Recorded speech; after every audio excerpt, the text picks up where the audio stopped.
Match fix केली. हो, उद्धवजींनी मला वाटतं आज पण मी सामनाचा अग्रलेख तिथे वाचला.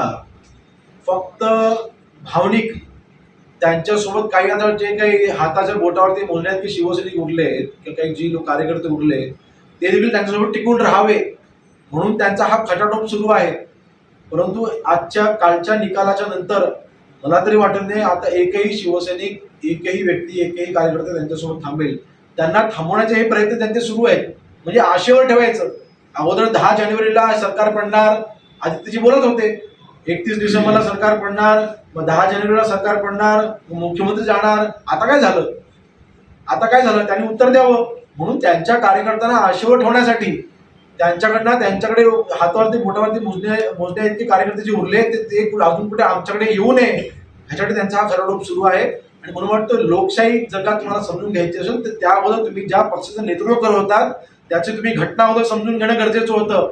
तुम्ही पक्षप्रमुख म्हणून तुमच्या पदाला तुमच्या शिवसेनेच्या घटनेमध्ये जर का मान्यता नसेल, तुम्ही पक्षप्रमुख म्हणून तुम्ही इतके वर्ष वावरत होतात, निवडणूक आयोगाकडे आपल्या शिवसेनेची घटना तुम्हाला का रजिस्टर करून घेता आली नाही, का तुमचे ते पद तुम्हाला अधिकृत करून घेता आलं नाही? शिवसेनेच्या घटनेप्रमाणे मी अजून एक महत्वाचा विषय ते सांगतोय. 1999ची जी शिवसेनेची घटना आहे त्याच्यामध्ये विधिमंडळामधील शिवसेनेचा गटनेता नेमण्याचे अधिकार हे बहुतांश म्हणजे मेजॉरिटी आमदारांना शिवसेनेच्या घटनेमध्ये दिलेले आहेत. त्यानुसार सन्माननीय एकनाथ शिंदे साहेबांची आम्ही नेमणूक केलेली आहे.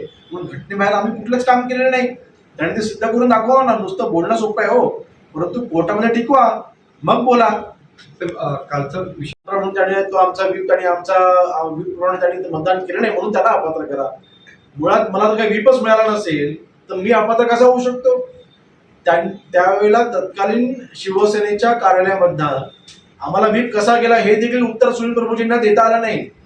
त्यांनी एखादं जोशींचं नाव घेतलं, जोशीने सांगितलं मी नाही दिलं, तिसऱ्याने दिलं, मग तिसरा बोला नाही आम्ही व्हॉट्सअपवरती पाठवलं. नक्की त्यांनी व्हीप आम्हाला सर्व केलं असं हे त्यांनाच उत्तर देता आलं नाही. व्हीप सर्व करणं, व्हीप तुम्ही त्या ठराविक आमदारांना व्हीप कसा देताय ह्याला देखील महत्व आहे. व्हीप दिला असं तुम्ही असं फक्त घोषित करून चालत नाही, तो व्हीप सर्व करावा लागतो. तो व्हीप आम्हाला सर्व त्यांनी योग्यरित्या न केल्यामुळे आम्ही अपात्र झालो नाही. ह्याच्यावर मला वाटतं हे त्यांनी कुठल्याही सुप्रीम कोर्टामध्ये त्यांनी मांडावं, हे तिथे टिकणार नाही. आज जो आलेला आहे विधानसभा अध्यक्षांकडे त्याबद्दल तुमची पहिली प्रतिक्रिया काय? पहिली प्रतिक्रिया माझी हीच असेल की वंदनीय हिंदुत्व सम्राट शिवसेना प्रमुख बाळासाहेब ठाकरे यांचा आशीर्वाद हा महाराष्ट्राचे मुख्यमंत्री एकनाथजी शिंदे साहेब ह्यांच्यावरतीच आहे, ह्यांच्यासोबतच आहे. ह्या निकालावरून पूर्ण स्पष्ट झालेला आहे. आज मला फक्त भावनिक बोलायचं नाही, परंतु आजच्या घडीला मी साक्षीदार होतो या संपूर्ण केसमध्ये आणि साक्षीदार म्हणून देखील अभ्यास करत असताना ज्या ज्या वेळेला या गोष्टी माझ्या समोर आल्या मी त्याच वेळेला स्पष्ट केलं होतं की उद्धवजींचं अज्ञान पक्षप्रमुख म्हणून काम करत असताना स्वतःच्या पक्षाची घटना देखील जर का ते इलेक्शन कमिशनकडे रजिस्टर करू शकले नसतील तर त्यांच्या या घोर चुकीमुळे आज त्यांना हा दिवस बघायला लागतोय. आज वेळ त्यांच्यावरती आलेली आहे. 1999चं जे शिवसेनेची घटना आहे तीच घटना ग्राह्य धरली गेली आहे आणि त्या घटनेमध्ये शिवसेनेच्या विधिमंडळाच्या सर्वाधिक आमदारांना मिळून शिवसेनेच्या विधिमंडळाचा गटनेता निवडायचा अधिकार आहे. तो अधिकार वापरून एकनाथजी शिंदे साहेबांची आम्ही सर्व आमदारांनी पुन्हा नेमणूक केली होती आणि तीच नेमणूक आज योग्य ठरली आणि त्या नेमणुकीच्या आधारे आज हा निकाल लागलेला आहे. आणि म्हणून मला वाटतं आज महाराष्ट्रातल्या तमाम जनतेचे आशीर्वाद आज शिंदे साहेबांना लाभलेत. मुख्यमंत्री म्हणून ते आज अतिशय उत्तम काम करत आहेत.